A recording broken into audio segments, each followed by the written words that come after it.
Яг хэлгээл 2100 тэгээд яг өглөө ингээс ирээд манай ангийн групп чат тэгээд Facebook гэдэг Instagram-аар манай найзууд ингэж баяр үргээ баахан бичсэн байсан аахгүй. Тэг би хиндэ итгээгүй яг би нэг тэгж амар нэг чат ингэж уншаад идэггүй байсан аахгүй. Тухайн шүтээс уулуурхай инженерээ сурж байгаа. Тэгээд ер нь хичээлээсээ бараг хоцрох гээд байжсэн. Тэгээд амар яараал тэгэл уцаа хайлт шалгасан чи баахан шаад ирсэн. Тэгээд за энэ явж байгаа шалгандаа гэж дандаа тэр тухайн үед өвлөөс аахгүй. Бараг өвөл болж ирсэн. Тэгээд бодомжинд алхаж явж байхдаа шалгаа. Тэгээд ангийн багшаас баяр үргээ гэдэг тийм чат ирсэн байхаар тэгээд итгээд тэгээд бүр эхлээд нэлээд шоконд ороод тэгээд төрүүлж яг хэн хэлэхээ мэдэхгүй тэгээд өөртөө итгэхгүй яг ийм юу болчихдоо гэж бодож байгаа. Тэгээ аав ээж рүүгээ залууж хэлээл тэгэл эхний 7 хоног бол бүр бүтэн шокийн байдалтай байгаа. Төрийн ордон руу яг ингээд бүх оюутнуудыг хамт орж байгаа шүү дээ. Тэгэл өргөнд ингэ шоконд ороо фүү ийм олон оюутнууд байсан юм уу гэл. Тэгэд яг анх бид нар чи яг хэлний бэлтгэлд ингээд явагдаад хичээлүүдээ бэлдээд эхэлж байгаа шүү дээ. Гадагш явахтаа бэлдээд тэгэхэд яг нэг шүтээс дотор ингээд бид нар их сургуулиудад хуваарлагдаж бэлдэгддэг байсан болохоор яг тэр шүтээсийн хүүхдүүд л байна гэж бодсон байхгүй. Тэгээд яг Монсод бэлдэж байгаа оюутнууд бүгдээр хамт орж ирээл тэг бөөндөө ингээд энэс өгсөж байгаа бол нэрээ дуудуулаад тэгэл ерөнхийлөгчөөс ч захиад даалгавар аваад тэгэхэд бол нэлээд сандарч ирсэн. Тэгээд цаашаа яг ингээд яг үгээр ингээд хэлэхэд бол тэгээд өөртөө ингээд итгэж чадахгүй тэгээд амар баярлаад тэгээд яг одоо болж байгаа моменттой тэгж нэг итгэж өгөхгүй байсан. Тэгэл ер нь бол бүтэн шокийн байдалтай байгаа л амар их баярлж ирсэн. Тэгэл яг ардаас нь бодогдож байгаа юм болохоор за энэ ингээд тэлгээ авчлаа ардаас нь яг юу болох вэ гэхээр гадагшаа явна их сургуульд сурна төгсөж ирнэ ажиллана гэхээр ингээд нэлээд том ингээд өөрийг даалгавар тэгээд итгүүл найдвар дэрж байгаа юм байна да гэдэг л яг толгоонд орж ирэл. Тэгэл ер нь тэр үеэс хойш бие дааж ирсэн. Тэрнээс бол яг 10 жилийнхаа хөвчгөл хэвээ юм болгонд л хүсч хараагаал явдаг байсан. Тэгэл яг тэр даалгаврыг авчаал гинт амар их юм бодогдол. За яг ийм рол позишнд очиж байгаа юм байна. Одоо ингээд нэрнгээсээ яг хичээхгүй болохгүй юм байна л гэж бодсон. Тэгээ би нэг ихчтэй нэг охин дүүтэй байхгүй. Тэгээд аав бөөндөө ингээд наваа гаргаж өгчөөд тэгээ манай багын найз хамт ирээд манай найзууд бүгдээр хамт ирээд тэгээ гаргаж өгчөөд тэдний урд уйлт ингээд яг уйлах гэдэг байгаа байхгүй. Тэгээ тэдний урд уйлж онгоо болохгүй дээ гэж бодож байгаа. Тэгэл онгоцсон дараа л миний нислэг германаар дамжаад өнгөрлөө явжсэн байхгүй. Тэгээ онгоцсон дараа бараг ихний 30 минут хажууд нэг ихч суудсан. Тэгээ тэр ихчэд ингээд уйлж бол нэг онгоонд орчих гэдэг санагдаад ихчэд мэдэгдэхгүй ингээд цааш хараад уйлал чимэг нулимсаа харчаал тэгэл онгоцоор ингээд нэс үзээл доошоо ингээд амар өндөр онгод тэгэл. Тэгээ одоо бол мартдаг юм аа бүр амар догдлоо тэгээ давхар айгаад тэгээд уйлаад тэгээ давхар баярлаад бүх юм ингээд хоорондоо хойлогдсон тиймэрхүү мэдрэмж байсан. Би мэрэгчлээ аав ээж хоёртойгоо ярьж байгаа, найзуудтайгаа ярьж байгаа. Тэгээд би өөрөө бол компьютерт амар сонирхолтой байсан байхгүй.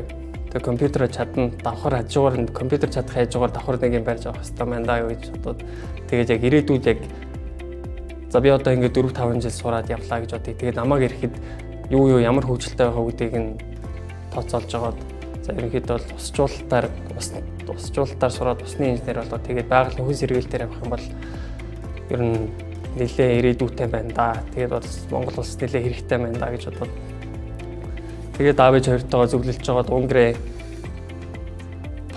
Паноны их сургуульд Веспремгийн хотод байдаг. Тэр нь Будапештээс 30 минутын зайтай тиймэрхүү газар байдаг. Үгүй 40 минутын зайтай газар байдаг тэр их сургууль руу. Тэгээд усжуулалтын инженер очивол тэгээд анх удаа баахан гадаад хүмүүстэй нэг өрөөнд ороод бүх юм би ингээд энэ ч явахдаа бүх юм ингээд монголоор байгаа шүү дээ. Тэгээд хэлний бэлтгэл дээр ч гэсэн манай багш нар англиар зааж өгөөд тэгээд дараа нь монголоор ардаас нь ингээд өөрсдөө тайлбарлаж өгч байгаа шүү дээ. Тэгэл яг ямар ч тийм тайлбарлах юмгүй бүх юм англиар болоод бүх юм гадаад хүмүүстэй орчинд ороод тэгэл хэсэг паниктал тэгээд сүүл рүүгээ тасаал. Танихгүй орчинд очоод тэр манад яг гадаад оюутнуудыг хариуцж авдаг ментор багш байсан тэр их сургуулиас. Тэгээд тэр багш намайг бүр амар зөв чиг тандуулж өгөөд яг юу ямар байдаг яг яаж амьдрах вэ? Энэ улсын темпэд хүмүүсийн темпэнд яаж орж дасан зохицож амьдрах вэ гэдгийг бүгдийг нь зааж өгчээс. Тэгэхгүй бол яг тийшээ анх очиход бол бүх юм амар эрт эхэлдэг, эрт хаадаг. Тэг хичээлүүд эрт эхэлдэг, эрт дуусдаг. Тэгэл яг өөрсдийнхоороо бодоод нэг хичээл ийм хугацаатай явдаг. Тэгээд ажиллах цагууд ийм байдаг гэдгийг бодож байсан чинь шал өөр байсан. Тэгэл тэр багш байсан тул дасан зохицол. Тэгээд давхар өөрөө ингээд бие даах чадвар амар их суралцсан. Бие дааж сурсан. Тэгээ юмыг цаг тухайд нь яаж хурдан хийж дуусгах вэ? Хүмүүсийн АЕВ-ийг яаж болох вэ? Гадаад хүмүүстэй яаж харилцах вэ?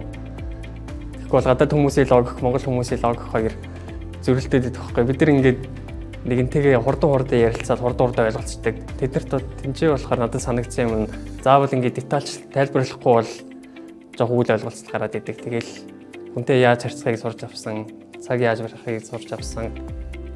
Тэгэл бага юм сурч авсандаа бие дагаал. Нэг тэнцээ хичээлүүдийн дундуур улирлын семестрүүдээ амралт гэж нэлээ дажгүй урт хугацаатай байдаг байхгүй. Тэгээд тэр хугацаагаар нь бид нар тэгэл хоорондоо уулзаал. Ягаад тэгэхээр миний уулзж байсан оюутнууд гэх юм бол бид нар нэг ангид ингээ хамт бэлтгэж байгаа шүү дээ. Жишээ нь би шүтээсээ оюутнуудтай дийлэгтэй уулздаг байсан байхгүй. Ягаад тэгэхээр нэг хамт сурж байсан энэ ч явхаас өмнө хамт хэлний бэлтгэл суугаад бүх юмаа билээ хамт сурж байсан болохоор тэгээ хоорондоо групп чаттай тэгээд хоорондоо ярилцж байгаа. За энэ семестр ингэж амрах юм байна. Тэгэхээр хэдүүлээ семестр амрахаар бүх дүнгуудээ янзалж байгаа хичээл намайг жин там болгочоод бөөндөө Будапешттэй уулзаад гарч орё. Тэгээ нэг хамт уулзсан нэг юм дурсаж сууя, юм ярья.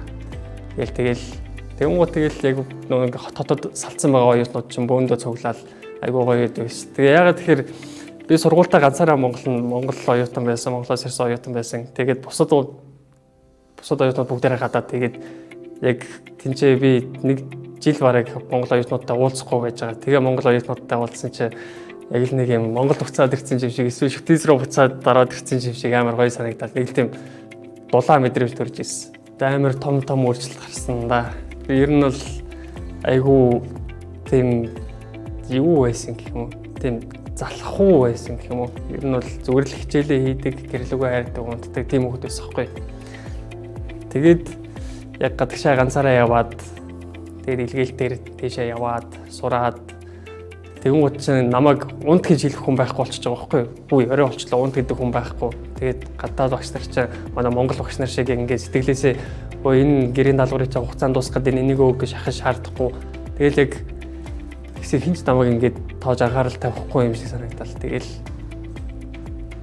тэр хэсэг айгаад барыг шантрах гад энэ чинь ингээд надад санаа тавих хүн байхгүй маань. Тэгээ Монголд байгаа хүн заав ээжтэй яриг цагийн зөрүүтэй миний хичээл тарж ангууд Монголд аль хэдийн шин болоод манайг дундцсан байж идэг.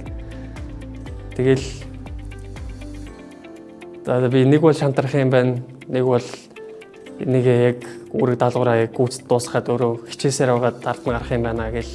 Тэгэл ганц хоёр шин уйлж ганцаардаж хонж байгаа. Тэгэл сүүлд нь тэг өөрийгөө яг хурцлаа тэгээд сурч дуусгасан шүү дээ. Ер нь бол холбоо ер нь бол сайн байсан. Бидрийг имэйлээр тэгээд яг ерөнхийлөгчийн тамгын газраас тэгээ боловсролын яамнаас биднэрт ингээд зөвлөх багш юм уу бид нар одоо ингээд явсан улсуудаар нь сурагчдыг нь ингээд групплээд нэг багштай одоо жишээ нь одоо Унгарт байгаа тэд оюутан ч гэдэг юм уу бид нар ингээд бөөндөө нэг группт ороод тэр багш бидэрт тухайн цаг үеийн мэдээллүүдээ хүргээд тэгээд тэр багш нартай бид нар яг ямар асуудал гарч ирж байна юу болохгүй гэдгийг бүгдийг нь мэдээлээд тэгээд семестр болгон дээр хичээлийнхаа дүнг тайлан болгож явуулдаг тийм байсан. Тэгээд ямар нэг асуудал гарах юм бол ийшээ Монголд байгаа одоо тэр Монголоос бидрийг хариуцж авсан хүнд нь шууд